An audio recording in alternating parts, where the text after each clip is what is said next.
My job is to watch people die. If you met me on the street and asked me what my job was, I would tell you that I work from home consulting for an industrial laundry company. That is, after all, the cover story I have been provided with. The reality, my job is even simpler. Every Friday night, I dress up nice, report to a certain theater downtown, have a seat, and watch a performance. That's it. All it takes is a couple hours out of my week, and I end up making six figures a year with every benefit you could possibly ask for. I know. It sounds too good to be true. Pretty much anybody on the planet would kill to have a job like mine. At least perhaps until they find out just what kind of performances I'm made to attend. Before I start, though, I need you to keep in mind that I'm a good person. I donate thousands to the Rainforest Fund out of every paycheck, and me and my kids volunteer at the food bank weekly. I'm a devout believer, and I'm going to heaven when I die. After all, I myself have never hurt anybody, never raised a hand to injure any living soul. How could you possibly call me a sinner when all I ever do is watch? It started about 3 years ago, when their job offer found me when I was at my most desperate. All I was told was every Friday night I would attend a performance at my city's fanciest theater. That was it. I was baffled at first. What the hell do I know about theater or ballet or orchestras? Had they gotten me mixed up with some big-shot critic? During our talk on the phone, however, they politely reassured me that no critical ability would be required. All we ask, they said, is for you to be there to bear witness. Everything about it screamed scam, but I figured, what the hell? Worst case scenario, I listen to a pitch for some MLM or timeshare, politely decline, and then walk out with some pocket money. I was baffled when I pulled up to the theater. Dozens, maybe even hundreds of people were streaming in, all in nice suits and gorgeous gowns. I'd thrown on the fanciest clothes I could afford, yet I still felt severely underdressed. The theater was totally rented out by my employer, and only my fellow co-workers were allowed in. How much could it have cost to hire such a massive crowd just to attend this one performance? Who could possibly bankroll something like this? I tried to empty my mind and simply merge into that human tidal wave flowing through the doors. Every staff member was dressed in a refined all-black suit, with black tie and undershirt, to the point they seemed to darken the air around them. Each wore a white comedy mask, the neoprene stretched into a grin of perpetual laughter, which struck me as almost mocking. They demanded that we hand over all electronic devices, even patting us down and running a metal detector over us. Then they reminded all attending not to leave their seats under any circumstances during the performance, recommending we take bathroom breaks before the show started, and to remain quiet and to keep our eyes open. They kept repeating the same mantra. No distractions, no diversions, no lapses in concentration. Remember, you are here to bear witness. If I'd been alone, I would have left right then and there. There was a tickling in the back of my brain, some primate part of me screaming that there was something terribly wrong here. But mob mentality is a hell of a thing. Everybody else seemed calm, nonplussed, handed their phones over without a fuss. There were a few holdouts, probably other newbies like me, but eventually they too relented. If everyone else is going along with it, I figured, why shouldn't I? Who wants to be the one single paranoid bastard who missed out on an easy paycheck? Stepping into a gorgeous theater like something out of 3 centuries ago, I was most struck by the make of the stage. It looked like the back action of a piano, strange levers and mahogany hammers looking like fingers manipulating countless lines of piano wire, some over a dozen feet long. All the taut wires stretched in bizarre formations across the stage reminded me somehow of a spider's web. I could not fathom a machine so complex, yet with such little apparent purpose. The nature of the performance always varies. Sometimes it's a work of Shakespeare, a ballet, an opera, hell, even a puppet show. That day it was a concert featuring a small chamber orchestra of around 35.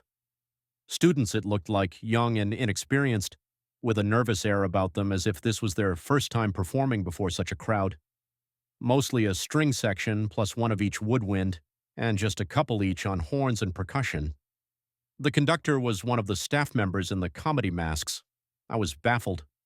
Who would put forward this much cash just for a small green orchestra to play in such a massive, prestigious venue? One of them must be a billionaire's kid, I figured. It was the only explanation. This, I've since realized, is always the best part.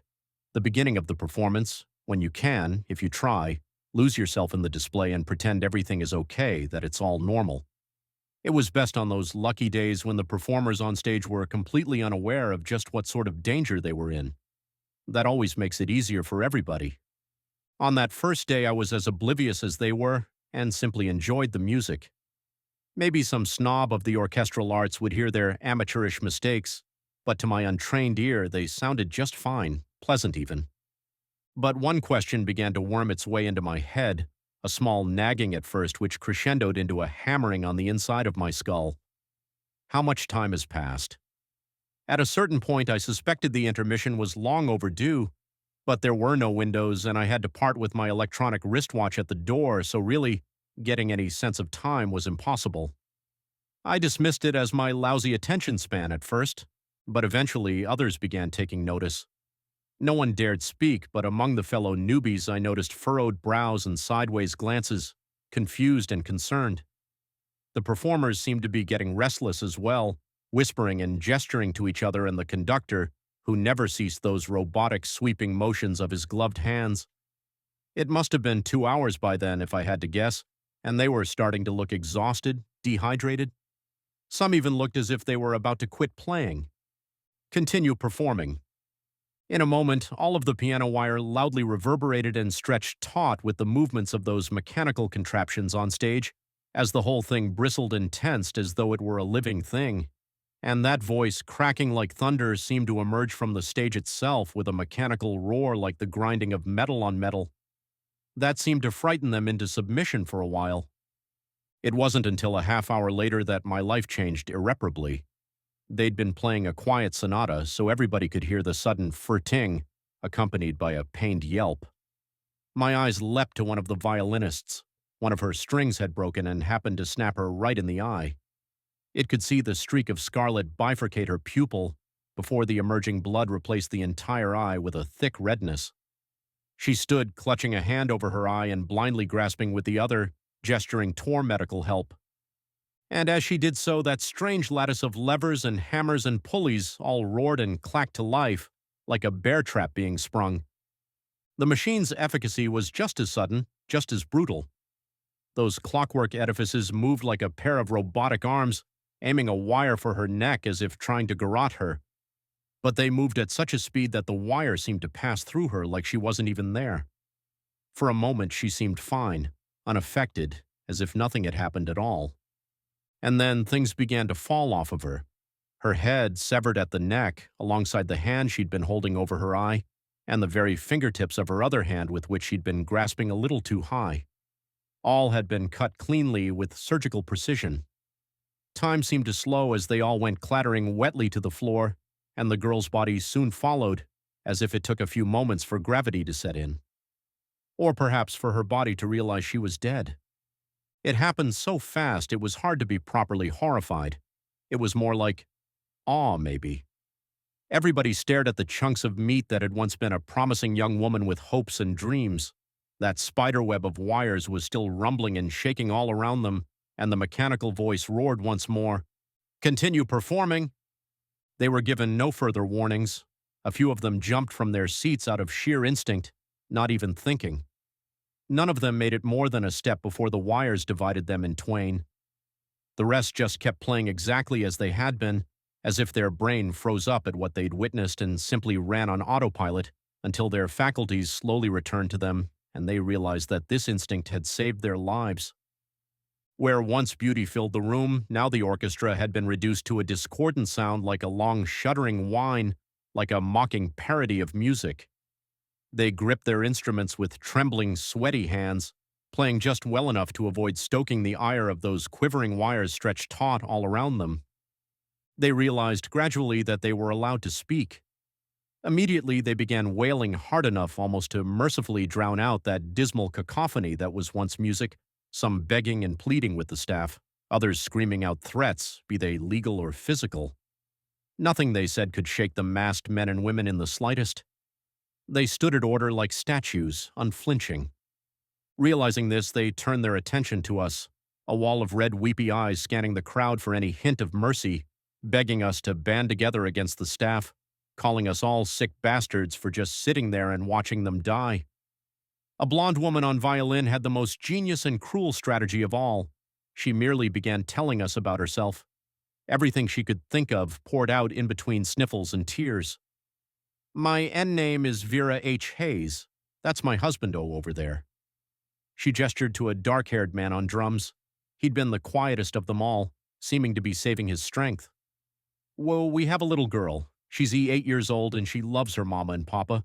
Her name is El Lucy. Said she loves horsies and I was saving us to maybe give her riding lessons one day. I desperately wanted to cover my ears but knew it would be against the rules. Why can't she just shut the hell up? I thought bitterly, grinding my teeth. I truly hated her more than I'd ever hated before. But why?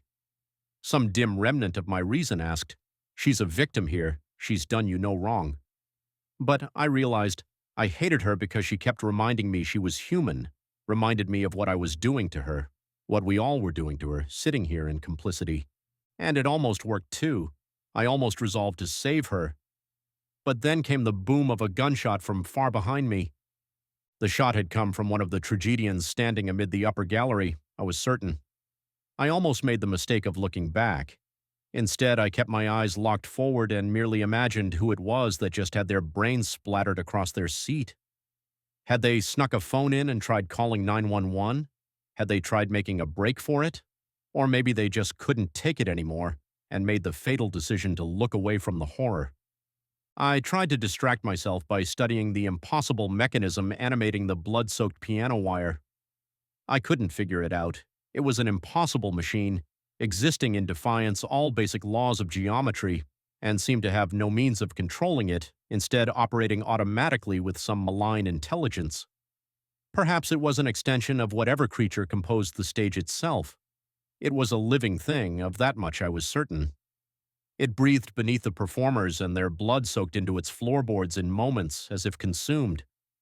After some hours, the orchestra had gone quiet, having screamed themselves hoarse. I couldn't imagine being in their shoes. Even just watching them perform was a test of endurance.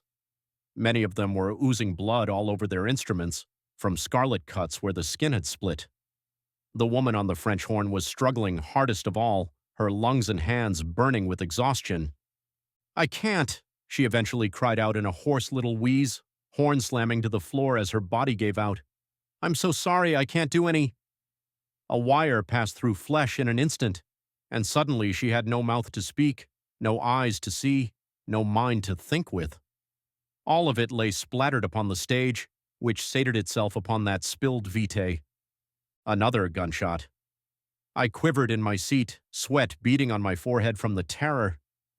Somebody in the audience had looked away, and I realized I had just been about to do the same thing, had the sudden sound not knocked me out of my stupor.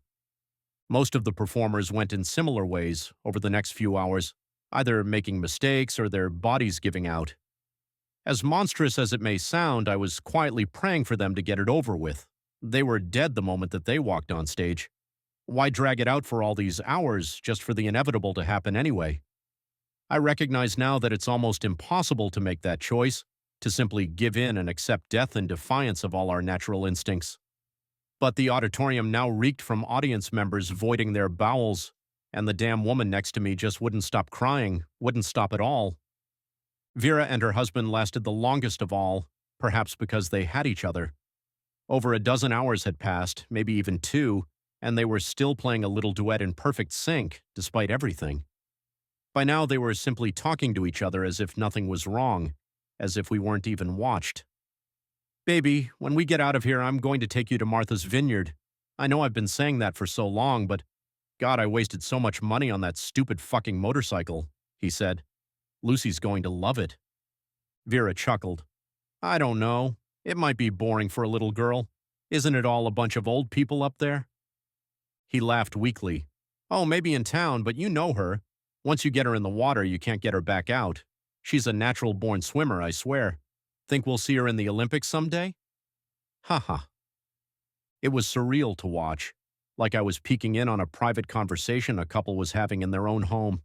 But I could tell both of them were trying to maintain some illusion of normalcy, anything to keep themselves psychologically intact as the hours pass.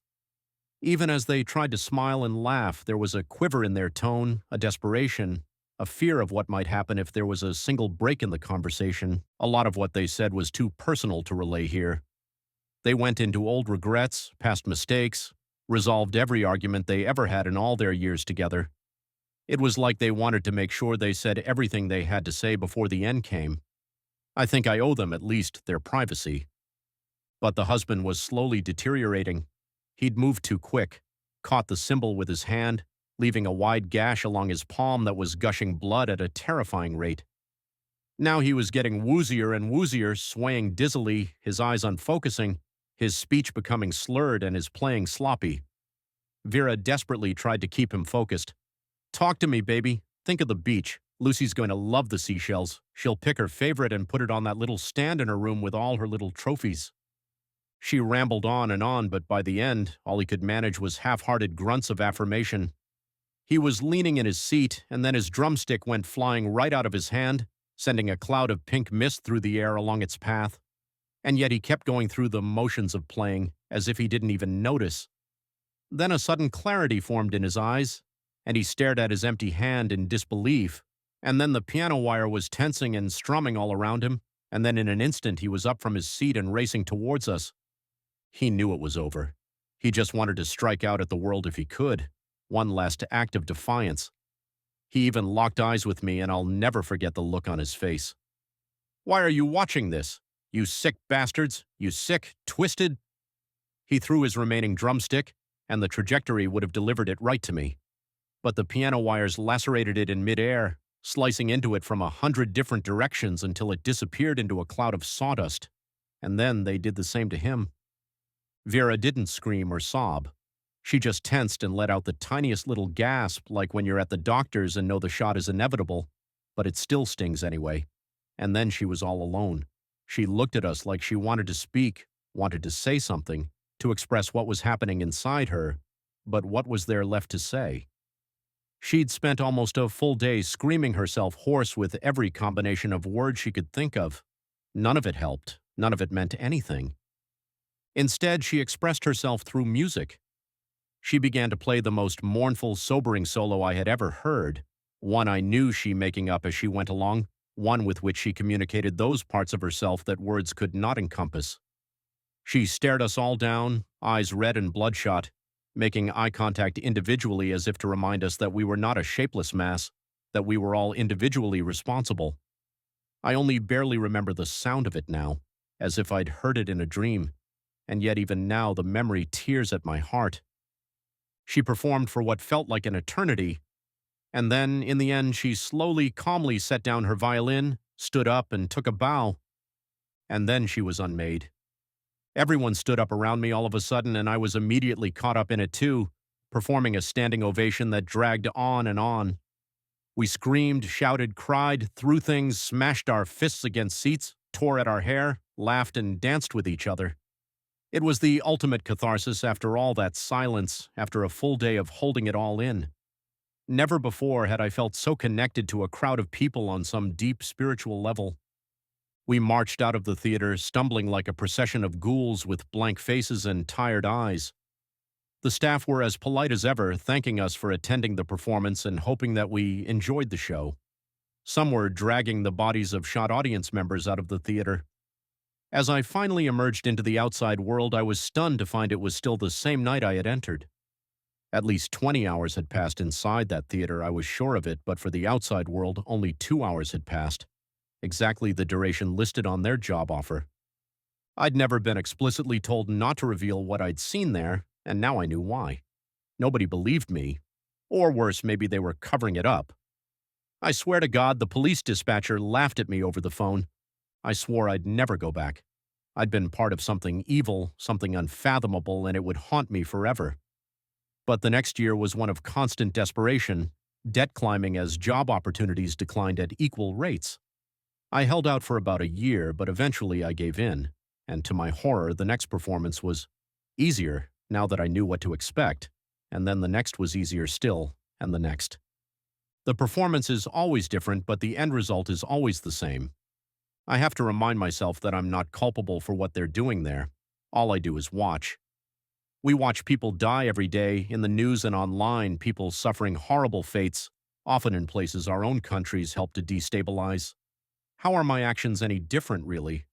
We all have to accept that terrible things happen in this world, and all we can do about them is either look away or look the horror right in the eye. Is choosing to look away more moral, or is it only more cowardly? And besides, wouldn't it be worse for them if there wasn't an audience? If they had to die there in the dark, alone, no one seeing, no one caring, no one remembering? After all, someone has to bear witness.